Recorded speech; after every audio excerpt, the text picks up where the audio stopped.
Hey, welcome back to the Oral Health Podcast. As we mentioned last week, it is World Breastfeeding Week this week. We want to have a little bit of a discussion about the impacts that breastfeeding can have on your oral health, so the benefits it can have, and also what the current advice is.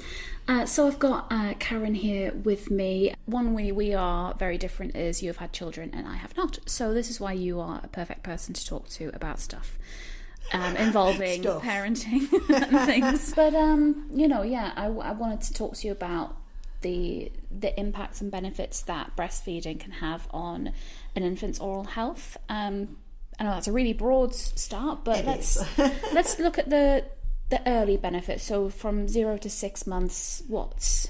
Well, the current advice from World Health Organization is to solely feed up to 6 months old purely on breast milk. So no, you don't need to add anything to that, no other milk or water or other food. It just purely is breastfeeding for the first 6 months of life. There is some evidence that says that will protect the children against infections, etc. But it's everything that a child needs. It's very handy. It's sterile. You've got no biddly bottles to keep cleaning and sterilising and all of that. It's every nutrient in there that a child needs to grow. So that's all they need for the first 6 months. Then after 6 months, they can start going on to solid foods. So you start weaning and just complement that with breastfeeding as well. Normally up to 12 months and beyond if you want to. I think there are a lot of studies that show that women have to give up breastfeeding earlier than they want to, whether that's the convenience, because unless you express, not anybody else can feed the baby. So if you are going back to work before 12 months, often you find you have to stop, especially if your child is at nursery or a childminder. It can be quite difficult. So ideally supplementing up to 12 months, but above if you want to. There is evidence that breastfeeding babies up to 12 months old actually helps to reduce dental decay in the teeth that are obviously coming through by this age. But it does show that after that the protection is lost.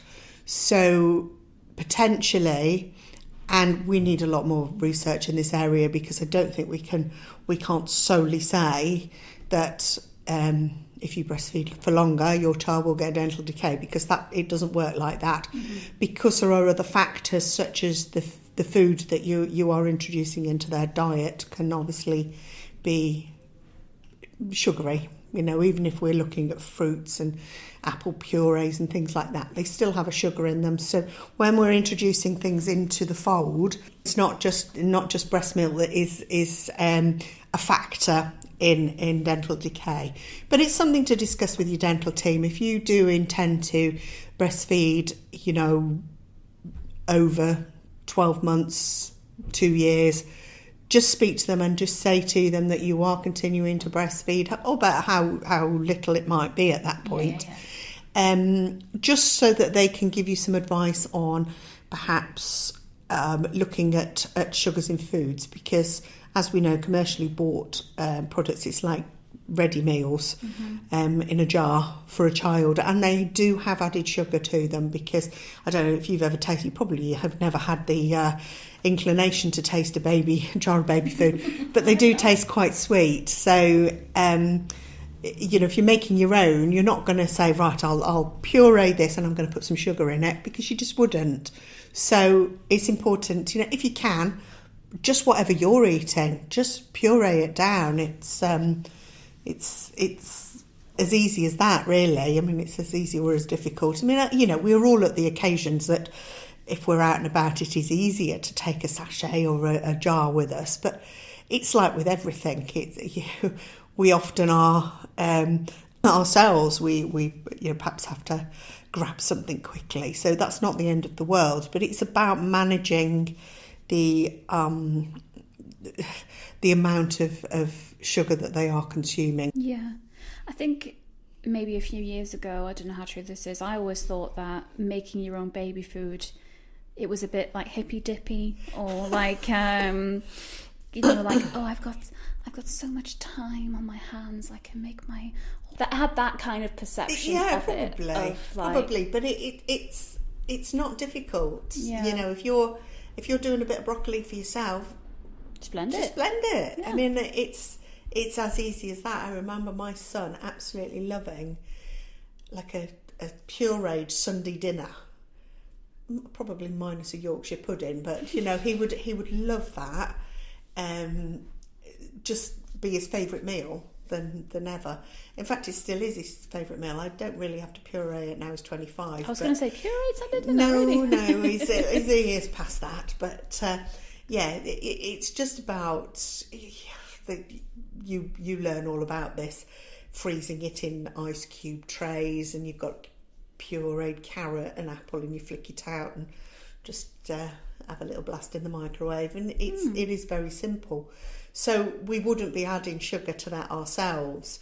So I know if you're out and about, you're not going to take a tray of ice cubes out with you, but you can get sachets of pureed fruit or vegetables.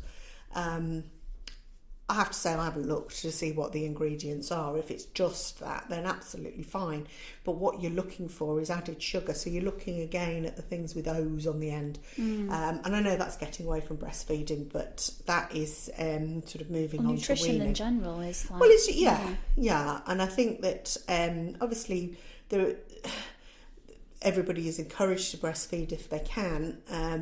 You know, we know some people, you know, for various reasons can't or don't want to, but we obviously recognise that breast milk is the only thing that a baby needs for 6 months, and if you can do it, do it. And it's a great bonding thing with your baby as well, and it's almost like, because nobody else can do it unless you express the milk, it's kind of your time with your baby, and it's very quick and convenient. You know, we know that everything is clean, and you know, don't have to sterilise things. Sterilising bottles is a pain in the neck, because you kind of go, oh God, I haven't got any sterilise, and the baby's crying, and you know, it's a bit sort of adding more pressure to your life, where you've got something that nature has made for you to enable you to do that, and you know, it's a big comfort to the baby as well, because you're holding them, and it's kind of like nice and snuggly, isn't it? So yeah, it's and I think the people that actually persevere with it and continue it for the 12 months or longer if they want to, get a lot out of it too. Yeah. I think it has benefits both ways, for the child and for the mother as well. So obviously we would recommend what the World Health Organization say, with the 6 months exclusively and 12 months as a supplement. I know in the past there's been speculation that breast milk causes dental decay. There is no firm evidence to suggest that, and as I say, there is actually some evidence that suggests that breastfeeding up to 12 months actually protects the child's teeth. So I mean, more research needs to be done. It's a bit of an area where you can't do very much research, and it is that there aren't any robust studies on that. So as I say, we have to be led by what the current advice is, and we would always follow that advice and recommend that advice to people. Yeah. So it's like anything that we discuss, right? Like, you can do whatever you want, but we're still going to tell you what we view is the correct thing to do. Yeah. Well, we have to go by people who know better than us. Yeah. And, you know, at the end of the day, we're not breastfeeding experts. We are dental experts, or some of us in this room are. 50% of this room. That's quite a good percentage. But yeah, so you know, from a dental point of view, we can only talk about any effect it might have on the teeth. And you know, baby teeth are very important. It is important that they keep them until they wobble out naturally. And the last thing that anybody wants is for a child to get dental decay. It's painful. There's lots of days missed from school due to pain, and work where the parent has to look after the child.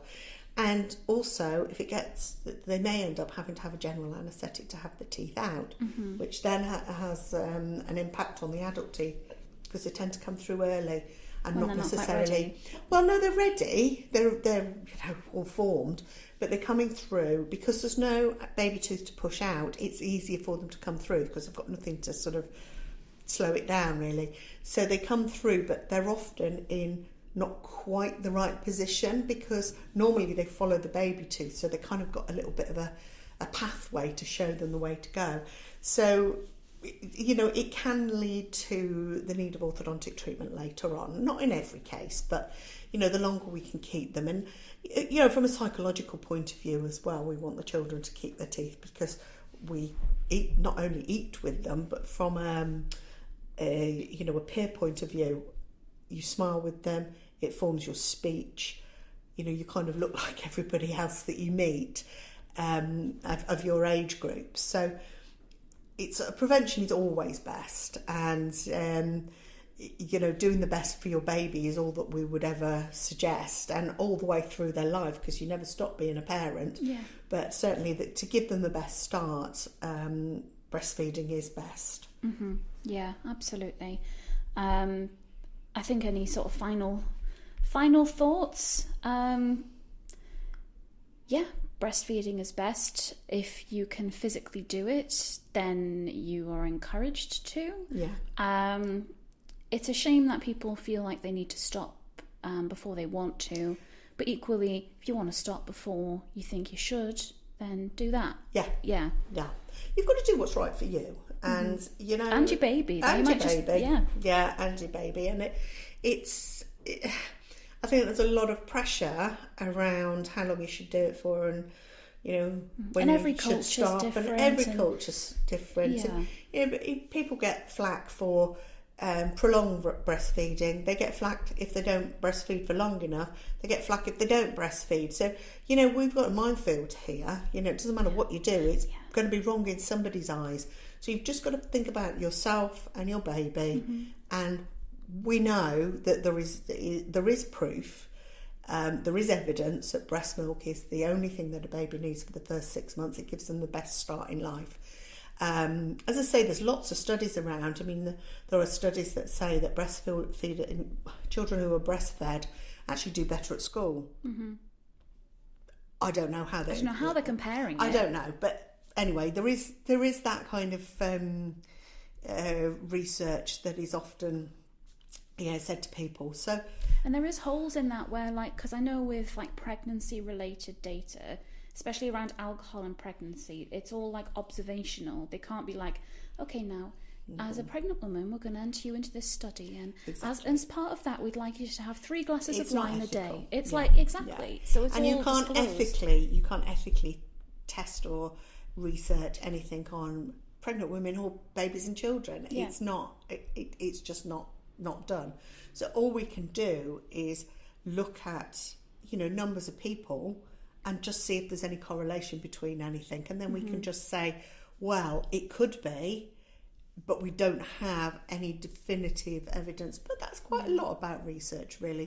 You can read one research paper that says one thing and another one that finds something completely different. Yeah. And unless you've got a very, very robust study over a long period of time, using a lot of subjects that all comply for the whole of the length of the time, I think it's very difficult. Yeah, there's always going to be holes. Yeah. I don't think anybody can absolutely. It's not a black and white thing, is it? So. Yeah, and you don't even need to be the person that gave birth to the child to be able to breastfeed. There's things you can do, say if you're adopting a baby to naturally lactate, and then you can breastfeed a child that you never even gave birth to. There's so many, the human body's mad. Yeah. It's just crazy. I know this, if a woman has a lot of milk, it can be used for premature babies or babies that perhaps need those nutrients. So it is fantastic, and as I say, breastfeeding for many people for hundreds of thousands of years has been, the thing that has looked after their children, especially when we didn't have medicines and things like we do in this. And, as I said before, I think both mother and baby get something out of it. Mm-hmm. But, that if you can express, then obviously somebody else can feed the baby and get the same kind of link. Because, when you are feeding, the baby looks at you, you look at the baby, and it's quite a bonding experience. Mm-hmm. Yeah, it's very sweet. Yeah. That's. I think the taboos as well, breastfeeding in public aren't quite so draconian as they were. Yeah. I mean, even when I had my children, everybody used to go, what's happening there? But I don't think that that's quite so. I mean, it used to be you get thrown out of places, or you used to have to go and breastfeed in a dingy part of... Or in the toilets. In the toilets, the least hygienic place. Yeah, but I don't think it's quite so... I mean, I may be wrong, but... I mean, my friends who are breastfeeding, I know we went out to the cafe and they just started discreet. feeding their child, and it's very discreet. Yeah, you can get covers and things. Yeah. But even if you didn't, if your child needs fed, you're going to feed it. It's that simple, isn't it? It is. Yeah. Simple. Yeah. And that's been much more of an interesting conversation than I expected. I'm going to be honest with you. I've learned a lot, and it's such a big subject, and we don't pretend to be the experts or have all the answers, especially with stuff like this, because parenting is everyone's going to do their thing, isn't it? Isn't it that what they said? Parenthood is the scariest hood you'll ever go to. And that's the quote you'll take away from today. Next time we'll be talking about World Immunisation Month, just talking about vaccines and the HPV vaccine specifically, because we are the Oral Health Foundation. We are very pro HPV vaccination. So if you want to learn more about that, then come back next week.